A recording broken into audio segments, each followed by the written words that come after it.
जय श्री राधा माधव।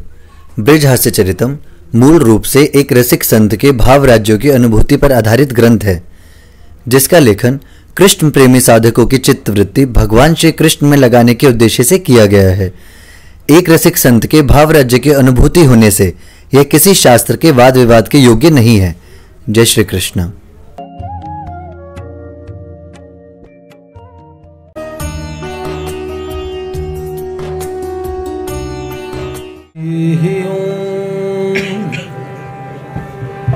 अज्ञानतिमिरान्धस्य ज्ञानाञ्जन शलाकया चक्षुरुन्मिलितं येन तस्मै श्री गुरुवे नमः। अध्यात्मगति तत्त्वज्ञं ज्ञानशक्तिं जितेन्द्रियं ऋजुं यथार्थ वक्तारं श्रीनारदं प्रणमाम्यहम्। श्रीराधा माधवरूपां वे माधवो राधारूपिणम् श्रीनित्यविहारी निकुंजस्थं बाबूजी बाबा भजे। मेरो मन माणिक गिरवी धर्यो श्री नंद नंदन के पार। अरि प्रेम ब्याज इतनु बढ़ियो अब ना छूटन की आस। एक बार सब बोले जय राधे राधे गोविंद गोविंद राधे हरि। जो मोरे लागी लगन मत छोड़ना हरि। जो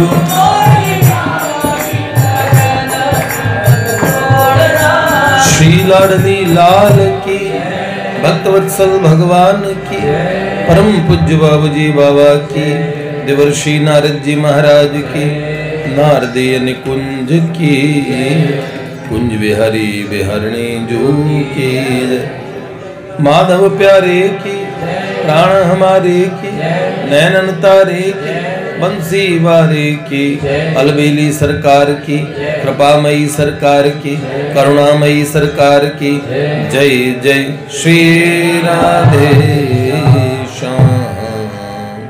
ब्रज हास्य चरितम का आगे का सुनाएं। चलिए। श्री रसिक बिहारी लाल की जय। गाथा ज सुनाऊं ब्रज की भली गाथा आज सुनाऊं या में कुंवर कन्हैया वृषभानु लली। कुंवर कन्हैया वृषभानु लली गाथा आज सुनाऊं ब्रज की भली। आज सुनाऊं ब्रज की भली। रस के हैं सिंधु रस के हैं सिंधु रस के हैं सिंधु प्यारे कुंवर कन्हैया। ऐसी ही रस भरी यशोमती मैया दाऊ गुलगुले बाबा रसगुल्ले दाऊ गुलगुल्ले आके बाबा रसगुल्ले। भानु लली मिश्री की डली कथा आज सुना ब्रज की भली गाथा।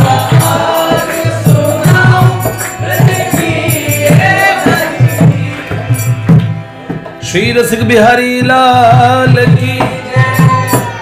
हमने पूर्व में सुना जयपुर वाले भैया भूपेंद्र जी, हमने पूर्व में सुना।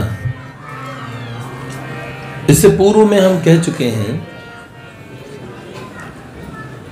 बीन प्रकरण।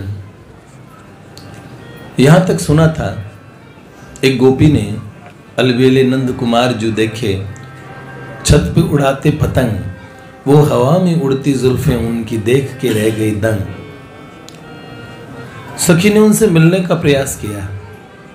जब देखा सरकार तो हमेशा बहुत कन्हैया के चाहने वालों के था है कोई, इतने असंख्य प्रेमी हैं अनंत कोटि ब्रह्मांडों में, इसी लोक में थोड़ी अनंता अनंत लोक हैं। धूल के कण गिने जा सकते हैं, कदाचित उनके रसिकों को, उनके प्रेमियों को गिना नहीं जा सकता। हम हमारे यहाँ का रेशो देखते हैं, कलयुग चल रहा है भैया, उसमें भी चाहने वालों की कमी नहीं है। नेगेटिव नहीं सोचो। कोई जब ग्लास को देखता है तो कहता है आधा ग्लास खाली है, तो बस कोई दृष्टिकोण के अंतर से कहता है आधा भरा है। खाली की तरफ दृष्टि नहीं उसकी कि आधा तो भरा है। इस तरह हम कहें बहुत पाप फैल गया, बहुत सब चीजें हो गई, लेकिन अभी भी भगवान के प्रेमी सदा सर्वकाल में रहते ही हैं। तो इतनी भीड़ में कन्हैया से, प्यारे श्याम सुंदर से न मिल पाने के कारण सखी मुक्तावली जी को बड़ा दुख हुआ।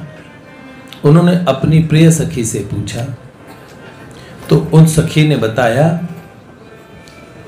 कि जो साथी इनके सखा दिखते हैं वो इनका, ये पसारा इनका ही है सखी। असल में मेरे तो गिरधर गोपाल, दूसरों ने कोई,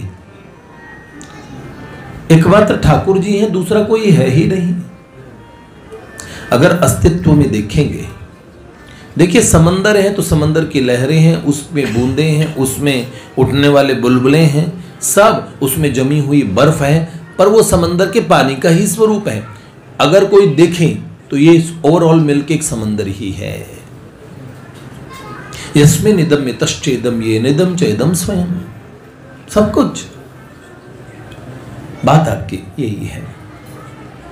तो उस सखी ने बताया ये सखा इनके ही कायव्यूह स्वरूप है, सखियां राधा रानी के कायव्यूह स्वरूप है। समझाया, सखाओं का प्रागट्य बताया, चंदन सखा का प्रकरण आया, हमने सुनाया। पर बीन प्रकरण का नाम बीन प्रकरण क्यों है? उस सखी ने मिलने की कोशिश की, उसके मन में आया कितने घुंघराले बाल हैं, ऐसा मुझे कभी कोई अवसर मिले तो मैं श्री कृष्ण की केश सज्जा करूं।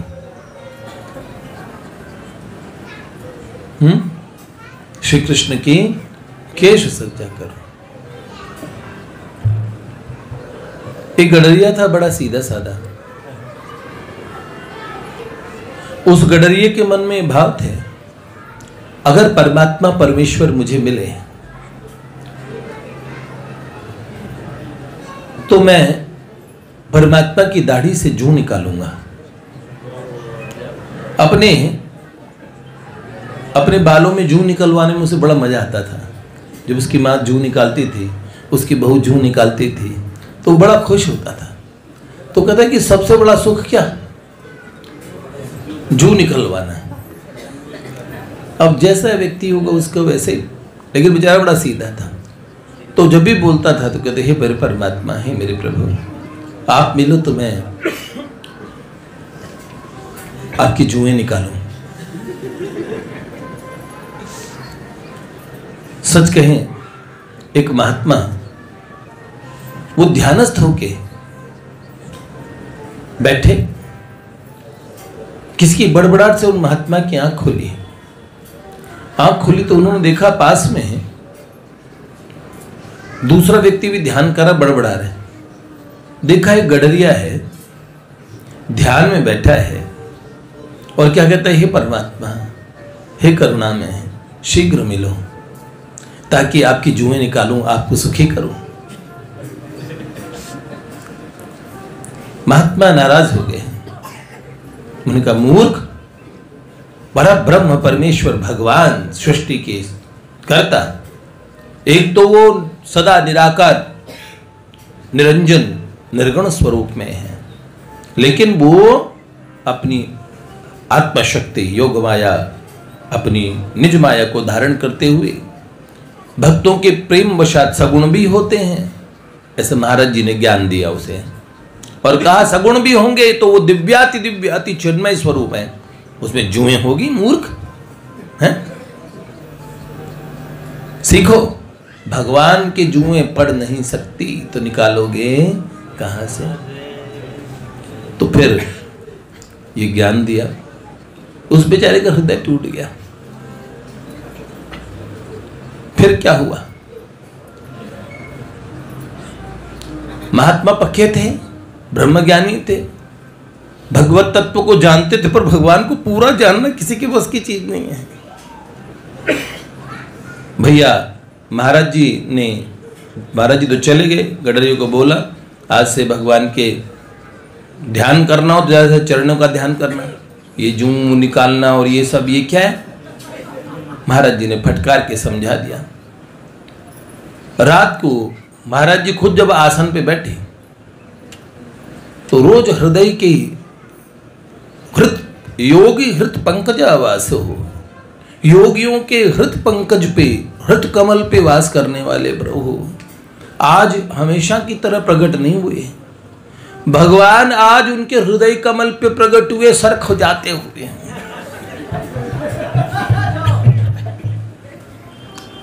योगी जी महाराज देखते रह गए, कहा भगवान ये क्या हुआ। भगवान के घुंघराले बालों में, भगवान की जैसे बहुत किसी को खुजा मस्ती है तो उसका चेहरा कैसे बन जाता है खुजाते खुजाते। भगवान ने कहा उंगलियां दुख गई हैं, हम परेशान हैं। तो उन्होंने बोला भगवान आपको आपकी परेशानी कारण, तो उन्होंने बोला आप और आपका ये बेवजह का ज्ञान, इसके कारण से मुझे परेशानी हो रही है। भगवान बताइए ना। तो बोला हम खुजा खुजा के परेशान हो गए, उंगलियां दुख गई हैं। तो उन्होंने कहा भगवान क्या। उन्होंने बोला वो ध्यान करता था, वो ध्यान में हमारी जूएं निकालता था और कहता था प्रभु आप आओ तो मैं जूएं निकालूंगा आपकी। तो मेरा जो सर वो खुजाता था और उसमें जो सुख था वो सुख आपसे देखा न गया, छीन लिया, आपके ज्ञान ने सारा पानी फेर दिया। बोले भगवान आपको जूएं पड़ती है। उन्होंने कहा अगर भक्त चाहेंगे तो जूएं भी पड़ेगी। अब सोचो,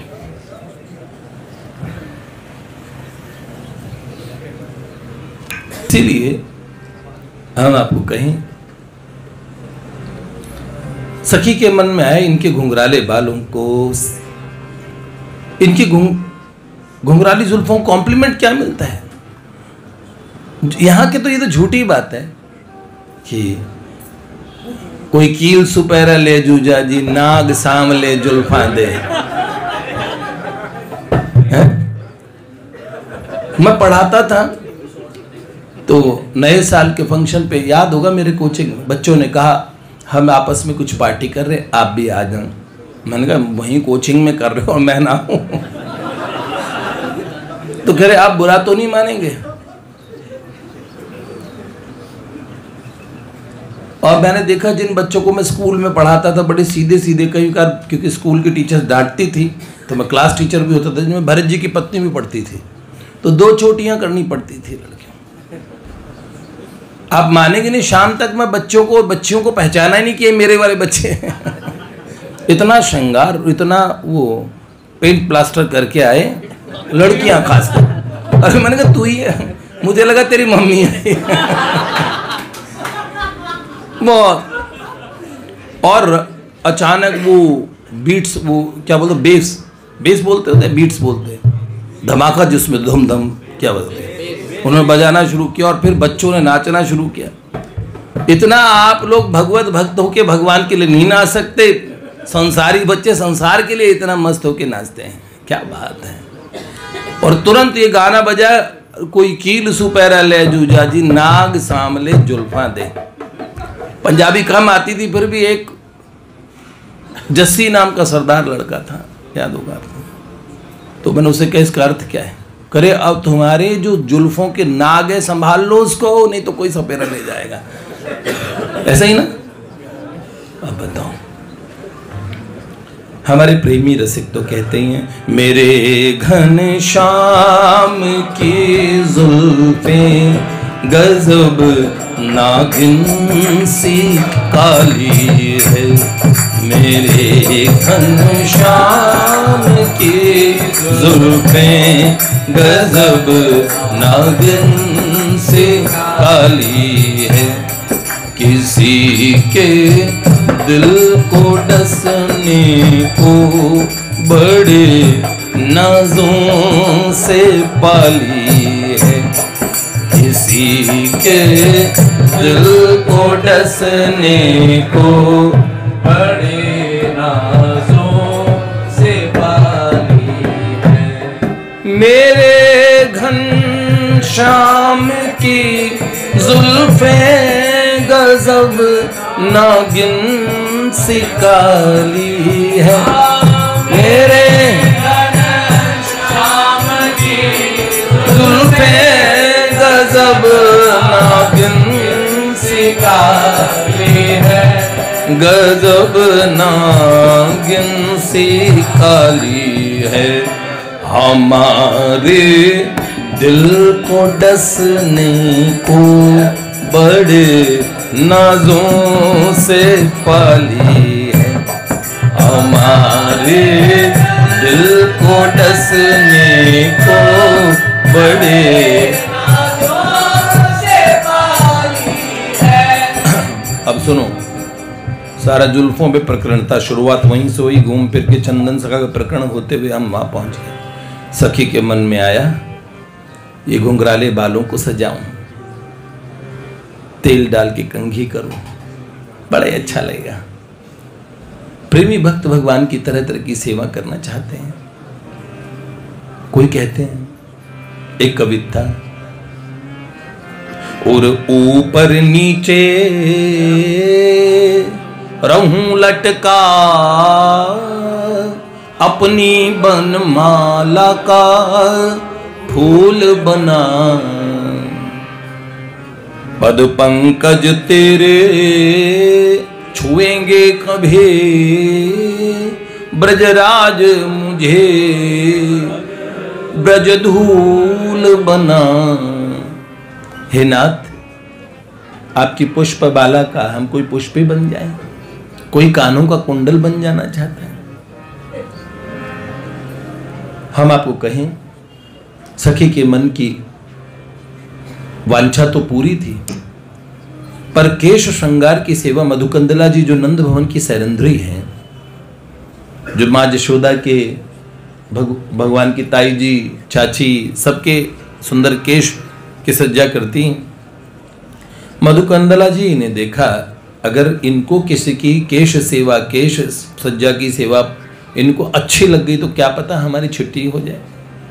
उन्होंने मुक्तावली जी को आके डरा दिया, कहा कि देखो नंद भवन में जाओगी, एक तो तुम्हारे बारे में ये सुनने को आया है कि माँ यशोदा के पास शिकायत पहुंची है कि कल संध्या को पतंग उड़ाते हुए एक छोरी संतोषी जी सखी की जो भांजी हैं, उन्होंने खुले भरे नंदगांव की सब सखियां और सभी ब्रजांगनाओं के सामने छत पे सबके देखते हुए श्री कृष्ण से और पतंग जैसे पेचो लड़ाना,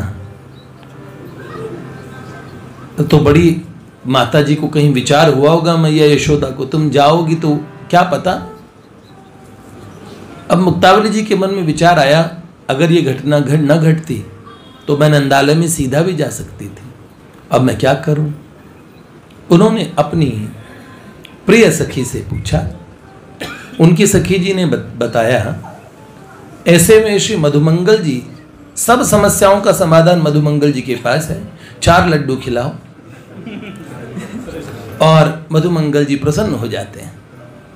भगवान के मन से प्रकट हुए मधुमंगल हमेशा मजाक ही करते हैं, लेकिन मंगलाय सखानाम च मधुपीताय शर्मणे मधुमंगलाय धूर्ताय प्रणमामि मुहुर्मुहुः। ऐसे मधुमंगल जी के पास जाओ। सखी ने बताया, मधुमंगल जी ने कहा, चलो ठाकुर जी की एक एक वस्तु चिन्मय है, उनकी जूती भी जूती नहीं है, जागृत है। भरत जी ने जब भगवान की खड़ाऊ ली थी, भगवान ने खड़ाऊ भरत जी को सब क्या निर्णय लूं तो खड़ाऊ बताती थी।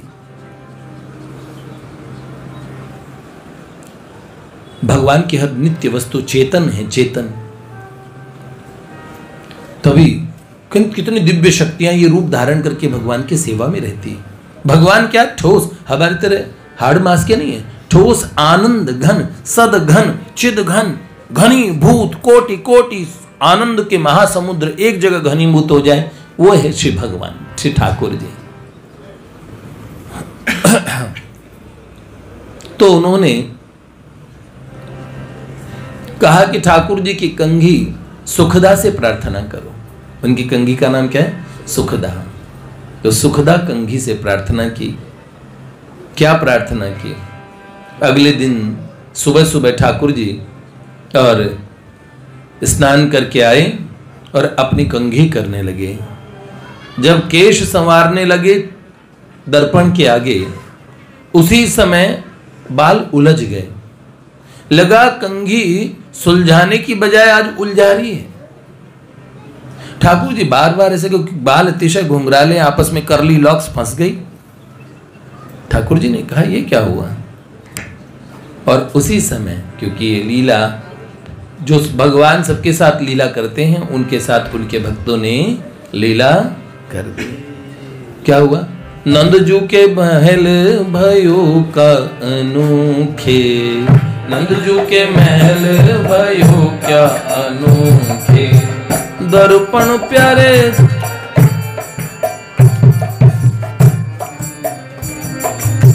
दर्पण प्यारे मुख निहरे जो संवारे केश लाल जू चौके, नंदजू के महल भयो क्या अनोखे, नंदजू के महल भयो क्या अनोखे। दर्पण में जैसे मुख निहारा, केश संवारना शुरू किया, अचानक चौके प्यारे ठाकुर जी। क्या हुआ? कंघी जाय फंसी फंदों में, काली उन घुंघराली लटों के, काली उन घुंघराली लटों के, सैरंध्री मधु कंदलाहारी जो केश कला में बढ़ उद भटों के, केश कला में बढ़ उद भटों के, नंदजू के महल भयो क्या अनोखे, नंदजू के लाल भयो क्या अनोखे। नंदजू के लाल अनोखे नहीं हुए, वो तो अनोखे हैं ही। नंदजू के महल भयो क्या अनोखे, अनोखी क्या घटना हुई?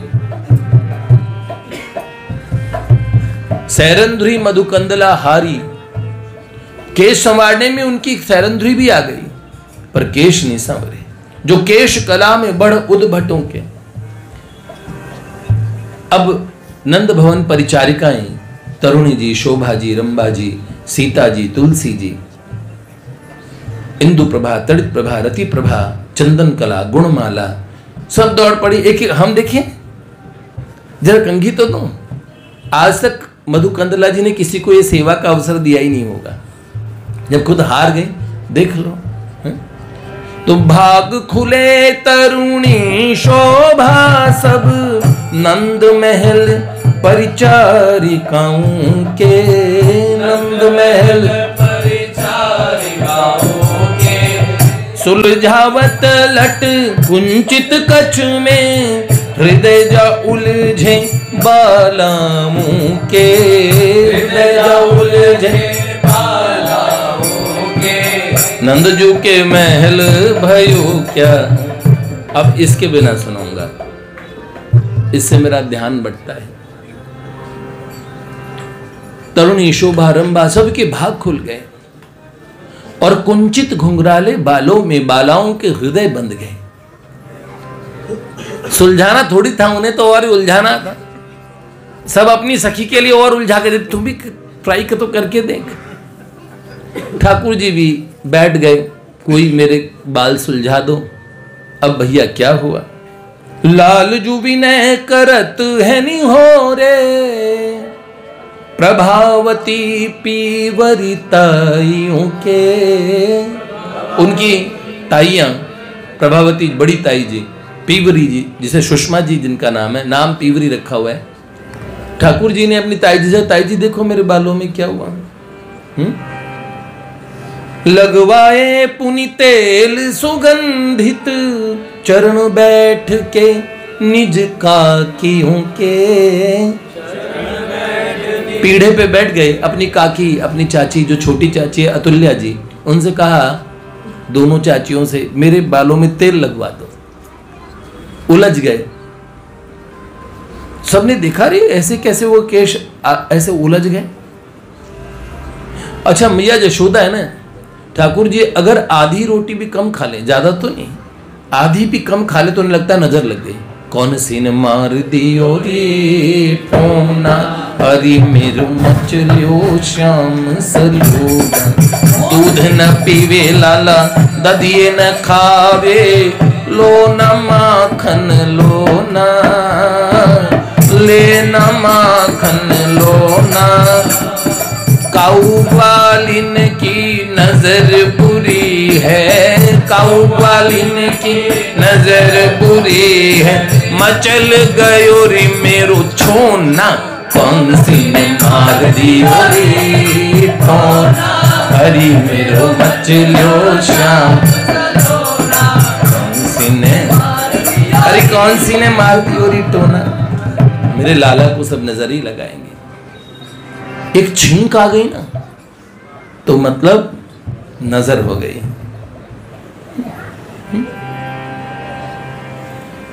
ठाकुर जी की मौसी आई हुई थी यशस्विनी जी, हविस्सारा दधिस्सारा जी ने कहते हैं,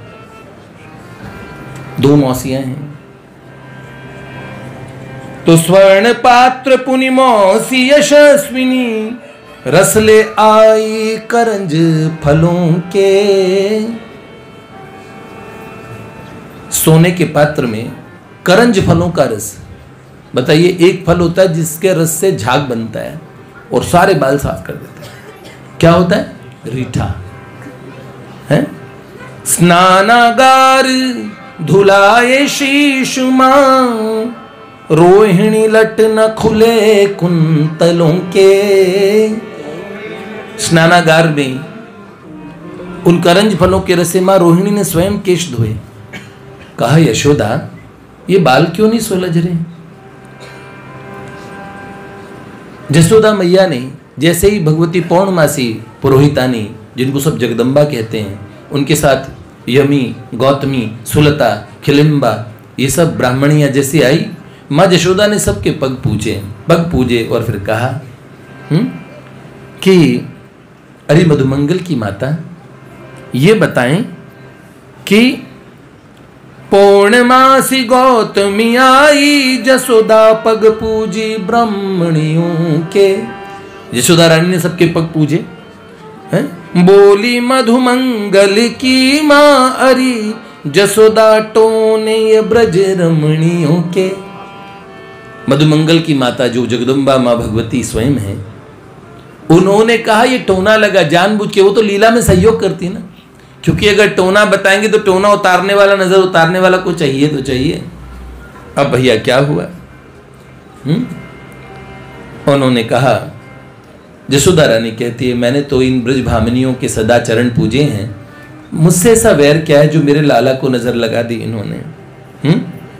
तब क्या बोली, जसुमती मैं पूजत रही पग सदा इन ब्रज भामिनियों के।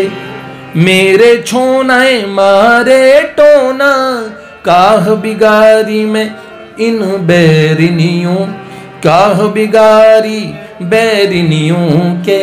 इन बैरिनियों का मैंने क्या बिगाड़ा है? अब पड़ोसने आ गई, क्या कहा? यशोदा देख हम सही करते हैं। उज्ज्वल की माँ विभावरिया के, बीजवार पीली सरसों के। पीली सरसों से नजर उतरती है, वही नजर उतर जाए। बाती उतार कहे मंगल की माँ शुभदा, टोने बरसों के। अरे इसे तो जब से पैदा हुआ तब से नजर लगी है। भगवती शुभदा ने कहा ये नजर ऐसे तो नहीं उतरेगी। क्या हुआ? आपको बोलें, हमारे यहाँ वर्ण व्यवस्था में जो धोबी का काम करते हैं, जो नाई का कार्य करते हैं,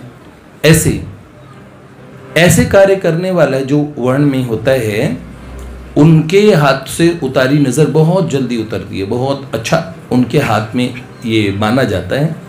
तो रंजन नाम के धोबी हैं, उनकी बहन रंजना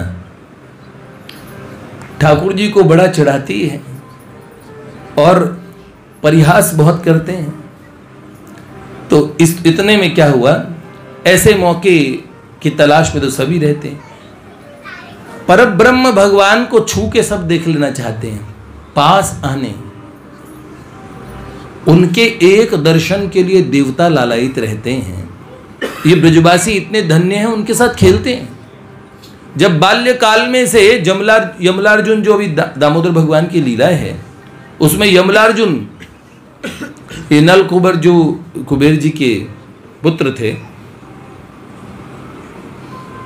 ये वृक्ष हुए देवर्षि के शाप से।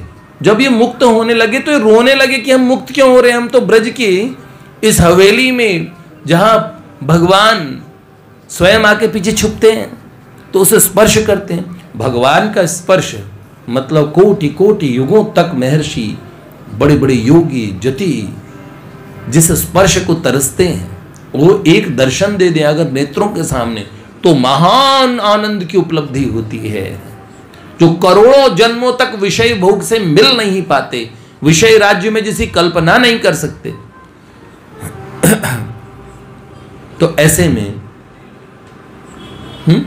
सब जने मौका तलाशते हैं, वहां पे तो सब मौका तलाशते हैं, ऐसा अवसर मिले।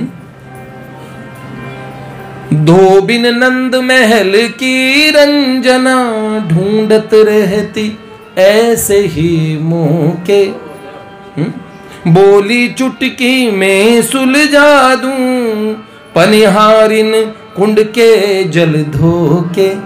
अगर पनिहारिन कुंड से मैं जल ले आऊं ना, तो उस जल के उसमें ऐसे कि नजर भी उतर जाएगी और बड़ा अच्छा जल है, बड़े देवी देवता बड़े प्रसन्न होते हैं उस जल से।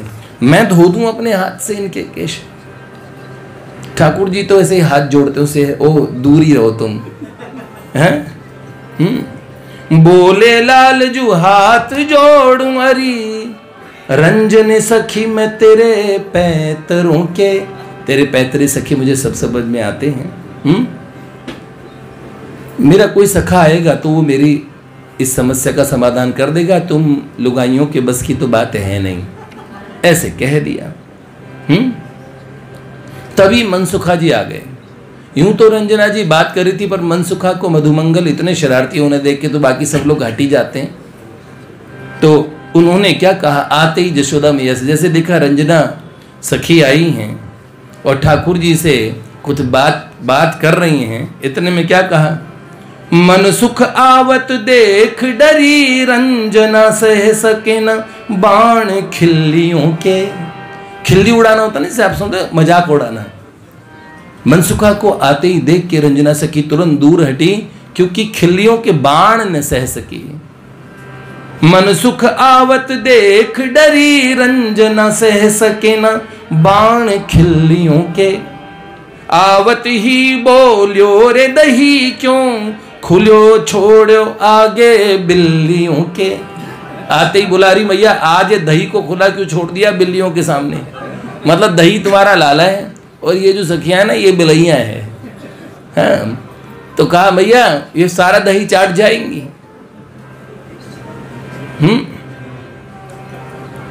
और तभी सखा आने प्रारंभ हुए। सखा आए असंख्य। हम अपनी जानकारी के सखाओं का जानबूझ के विवरण लिखते हैं, क्योंकि एक ही काल में गोपाल चंपू में ऐसा, और परम पूज्य बाबा ने एक स्थान पे लिखा, सहस्त्रों सहस्त्र सखाओं के यूथ होते हैं, उनमें सबको लगता है मुझसे मिले हैं ये। एक ही समय में लगता है मुझे, जो अंतिम पंक्ति में बैठा उसे मुझे ही देखना है, और उसे लगता है कि मेरे हाथ से ही इन्होंने भोग ग्रहण किया। अनंत भोग लगाते हैं सबके हिस्से का, और सबको यथोचित। अमित रूप प्रगटे ते ही काला। भगवान आए जब वन से लौट के भगवान राघवेंद्र, तो वो सबसे मिले। गैया सोचती थी मुझे मिलेंगे, वो उनके प्रिय घोड़े थे, वो चाहते भी मुझे पुचकारेंगे। बूढ़ा सोचता है कि मेरे चरण पड़ेंगे। सखा उनके मित्र सोचते हैं मेरे गले लग जाएंगे। माताएं सोचती है कि हमसे लाड़ कराएंगे। उसी समय राम जी, सबको लगा सबसे पहले मुझे ही मिले, क्योंकि तभी भगवान ने अपना स्वरूप विस्तार किया। याद रखिएगा, चहु दिश आरती चहु दिश पूजा, चहु दिश राम और नहीं दूजा। हर जगह भगवान का स्वरूप, ये उनका विस्तार है स्वरूप का। तब सखाओं का आना प्रारंभ हुआ। हम नोटिस कर करके उन सखा स्वरूपों को पे ध्यान केंद्रित करते हैं। सबके अपने अपने भाव होते हैं, किन्हीं किन्हीं से बहुत प्रियता होती है। तो सखा तो देवप्रस्थ भोज नील ओजस्वी तेजस्वी वरुथप, ऋषभ भद्र तोष, ये सब होते हैं, सब सखा हैं। अर्जुन विशाल स्तोक कृष्ण भद्र कृष्ण सब है। किंतु हम क्या उसमें बोल रहे हैं, रंजन भगी तभी लगे आवन, यूथ यूथ उनके सखाओं के, मंगल उज्ज्वल आदि लाल के, लगे कंठ बंधे पाश बाहों के। भुजा पाश में सब सखा आके बंधने लगे, गले लगाने लगे। और देखा आज हमारा सखा तैयार नहीं हुआ। मल्लशाला से श्री बलराम जी आए और उन्होंने कहा गौचारण पे जाने से पूर्व में ठाकुर जी का श्रृंगार होता है। आज बड़ी देरी हो गई भैया। दाऊ बलगद प्रेष्ठ लगे आने, ताते उन महाबलियों के। भगवान के तारक्ष नाम के सखा हैं, महाबली हैं, भगवान के सर्वोच्च हैं, बल हैं, गद हैं, पृष्ठ हैं। ये सब बलिष्ठ सखाओं में आते हैं, वरिष्ठ में आते हैं, दाऊ के मित्रों में आते हैं। दाऊ हमारे दाऊ दादा एक्सरसाइज के पहलवाने के बड़े शौकीन हैं। वो वन में भी दाऊ जी से खेल नहीं खेलते, बच्चों वाला कुश्ती वाला। ठाकुर जी नहीं खेलते कुश्ती वुश्ती वाले, उन्हें शरारत वाले खेल पसंद है? शालिभद्र अनुप्रस्थ मान मेरु शोभा बने उन गलियों के। उस समय उस गली में एक से एक। अब क्या हुआ,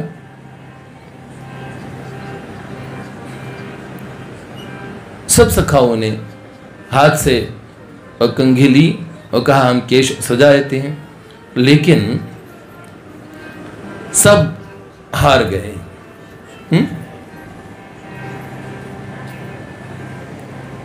मान मेरुले कंघी सुखदा, सुलझाते रहे पाश लटों के।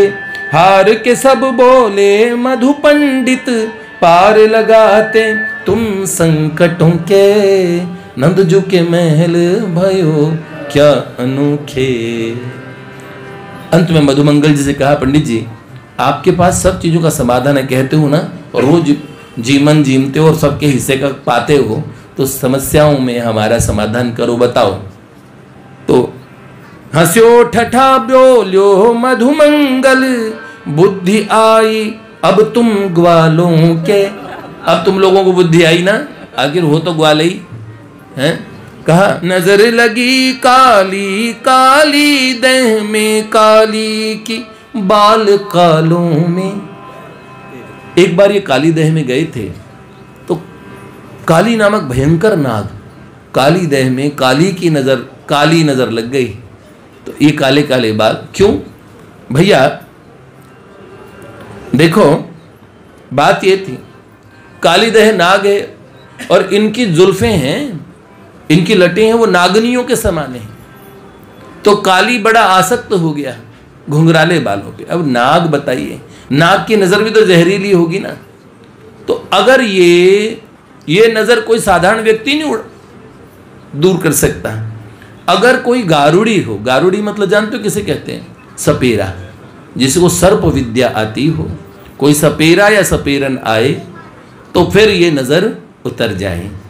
ऐसा मधुमंगल जी ने एक ग्राउंड बना दिया और उन्होंने कहा मैया सारी समस्या मैं दूर कर दूंगा, ये सब बाल बच्चे हैं ना जो बाकी सब ग्वाले, ये सब चूहे हैं, इनके बस का कुछ नहीं है। तो मुझे मालपुए खिला और मैं सारा समाधान निकाल दूंगा। तो माँ ने कहा, बोली माँ मधु बेटा मैं दूंगी, तो ये प्याले भर रबड़ियों के, तो ये प्याले भर रबड़ियों के, रबड़ी भर भर के प्याले खिलाऊंगी और समाधान कछु कर मैं लगा दूं, ढेर भरी पूवे छबड़ियों के, पूवे छबड़ी भर भर तेरे लिए तेरे भोग लगाऊंगी। अच्छा, तब उन्होंने कहा मैया इस तरीके से अगर ये विषैली नजर उतारनी हो तो क्या करना पड़ेगा, कोई सपेरा अगर हमें मिल जाए। तो माँ ने कहा, अरे बेटा मैं तो ज़्यादा ब्रज में बाहर निकलती नहीं, अपने नंद महल में ही रहती हूँ, सारे दिन काम से ओसान मिलता नहीं है। हमारे यहाँ तो हमारे पिताजी के यहाँ तो भाई हमने, और मेरे पीहर में बड़े जानकार थे जो मणि के मंत्र के, सर्पों की सर्प विद्या के बड़े जानकार थे, बड़े अच्छे अच्छे बीन बजाने वाले सपेरे थे। पर क्या करे मधुमंगल, यहाँ नंद गांव में तो मैं किसी को जानती नहीं, अब मैं कैसे समाधान करूं, देख तू भैया। और बड़ा, और उसी समय क्या हुआ, बजे मीठे धुनी दी है बीन सुनाई, बजे मीठे धुनी दी है बीन सुनाई, एक सपेरन लगी ऊंचे टेरन, एक सपेरन लगी ऊंचे टेरन, सांपों के खेल देखो आओ मेरे भाई, सांपों के खेल देखो आओ मेरे भाई, बजे मीठे धुनी देह बीन सुनाई, बजे मीठे धुनी देह बीन सुनाई। तभी अभी सपेरे की बात चल रही थी, माता जी सभी देव देवताओं को प्रणाम कर रही थी, कोई सपेरा मिल जाए तो मेरे लाला की नजर हट जाए।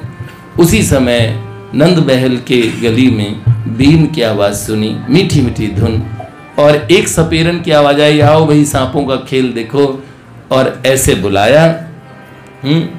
क्योंकि इधर यशोदा हाथ जोड़े, सांचोली देवी कुल देवों के, करूं मनोरथ मूंग की दाल के, हलवा भर्यो सूखे मेवों के। सांचोली देवी से प्रार्थना की और उधर बीन की आवाज सुनी तो सब दौड़ पड़े कि भैया अब आज का समाधान मिल गया।